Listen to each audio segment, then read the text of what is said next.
We often think we have everything under control, that we hold the strings firmly in our hands and determine our own course. The wind, the sea, local conditions, and all the unforeseen circumstances force us to constantly readjust our course. They often determine the direction, rather than us dictating it. In this episode I tell you about our journey from Tobago to Grenada, a trip that was supposed to begin quite differently. We are stuck here in Tobago because the engine let us down.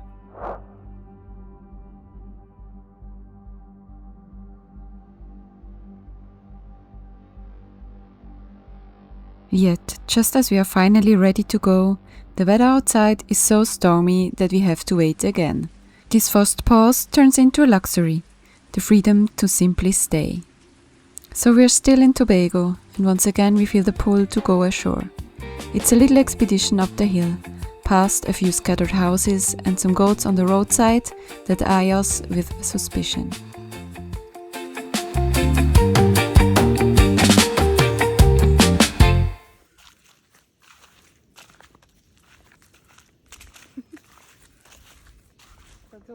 Wenn man so flexen. Kann man noch nicht ganz klar. Ich habe keine Ahnung, wo wir rauskommen.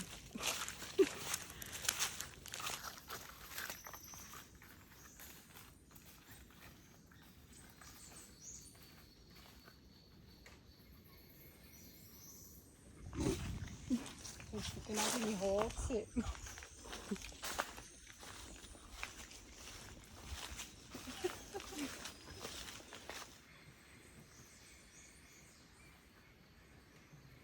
The path grows narrower and seems to disappear behind a green wall. The air is heavy with humidity, the green so vibrant that it almost seems to hypnotize. All around us, life pulses, leaves brushing against our skin, vines wrapping around our ankles, and the soft rustling of birds seeking shelter in the dense canopy. It is a moment where I feel incredibly alive, in this wild green and untamed rainforest.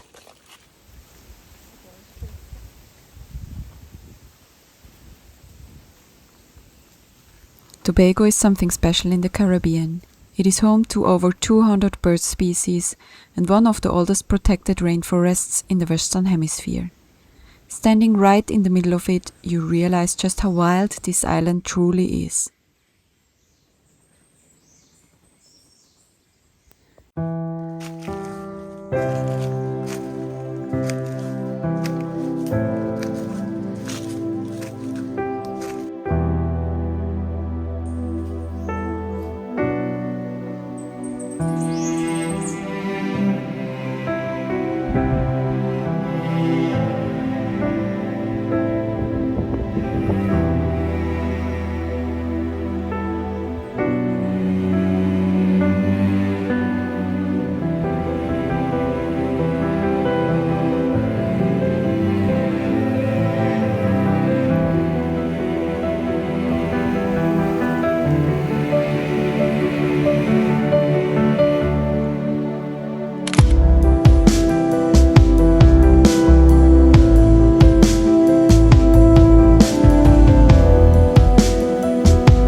After a few days we decide to try again, so we clear out once more and fill in all the paperwork again, and also got a second stamp in our passport. Yeah, and of course we had to pay the fee once again as well, but the biggest problem was that the only ATM in town was completely out of cash. So Eva takes the dinghy back to the boat while I was dealing with the rest of the paperwork. Originally, we wanted to sail directly from Tobago to Carriacou, but the waves outside were still way too big for us, so we decided to head for Grenada instead. Also, the engine was still doing some strange noises, so I was pretty nervous.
The night is far from peaceful. Waves roll constantly from side, causing the boat to heave and roll hard over and over. At one point we even reach for the seasickness tablets from the life raft, long past their expiration date, and surprisingly they actually work quite well. We still barely manage to sleep. Every time we start drifting off, the next wave immediately jolts us awake again. And yet somehow the night remains special. Rough, exhausting, but at the same time beautiful. Above us, a sky full of stars, while we glide through the darkness at 5 to 6 knots.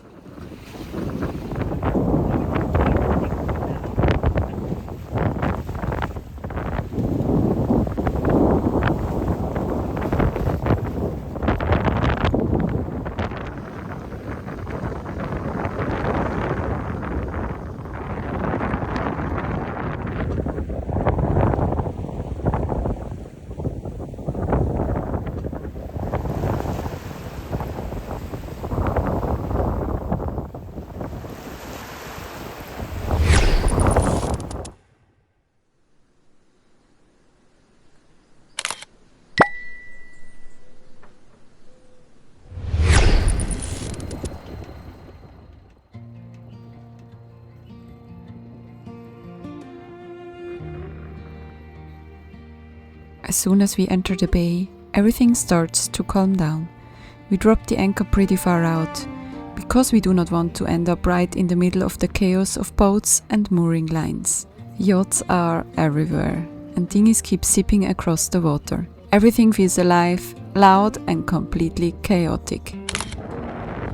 And somehow, this moment still hits me. I knew the Caribbean would be exactly like this. Busy, loud and alive. Boats everywhere, dinghies, music drifting across the water, and people living somewhere between arriving and moving on again. And still, a part of me had probably hoped it would not be quite this crowded. that maybe there would be just a little more quiet waiting for us somewhere.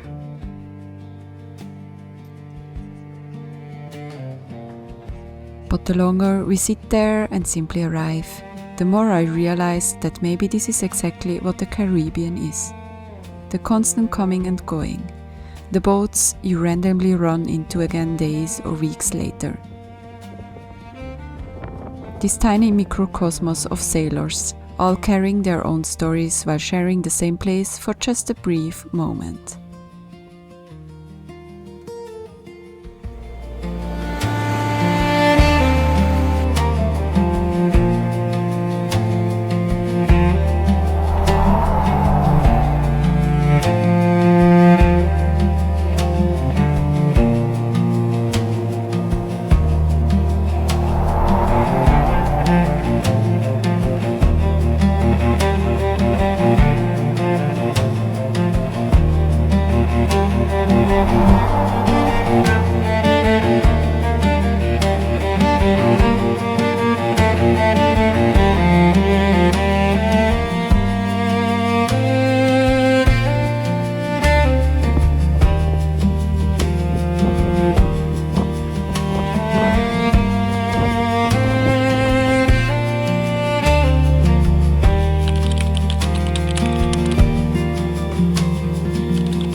The city wraps itself around the harbor like an amphitheater, with colorful houses climbing the green hills in every direction. In between them, old colonial forts rise above the town, still watching over the bay.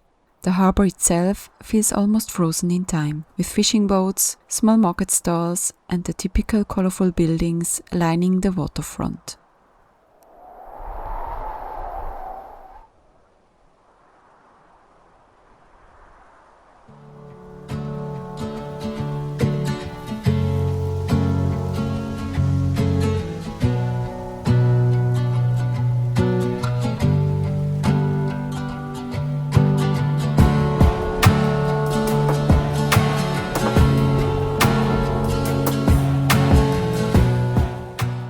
Coming from our anchorage in Prickly Bay, the city suddenly feels like a completely different world. At the vegetable market we eat some fresh roti while vendors were just stacking food around us and selling spices. And afterwards we stock up on provisions because soon we wanted to continue sailing north towards Martinique.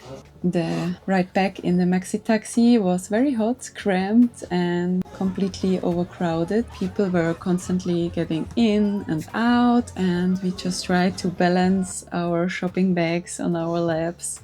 And music was just blasting out of the little tiny speakers they had, and the windows were just a tiny little bit open so we could get a little bit air inside. And I don't know, but somehow I really liked it.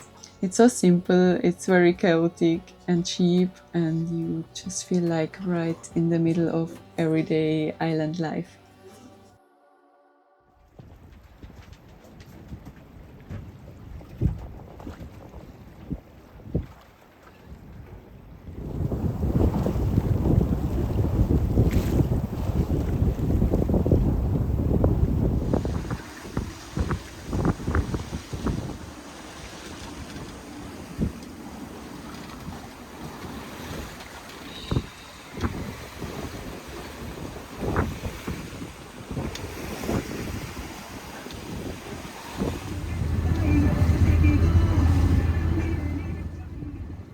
The Caribbean begins for us with hard work in the dry dock in Trinidad, then with a lonely beach in Tobago and one of those perfect postcard moments. And then comes Grenada. Instead of an empty anchorage, we are greeted by a crowded bay.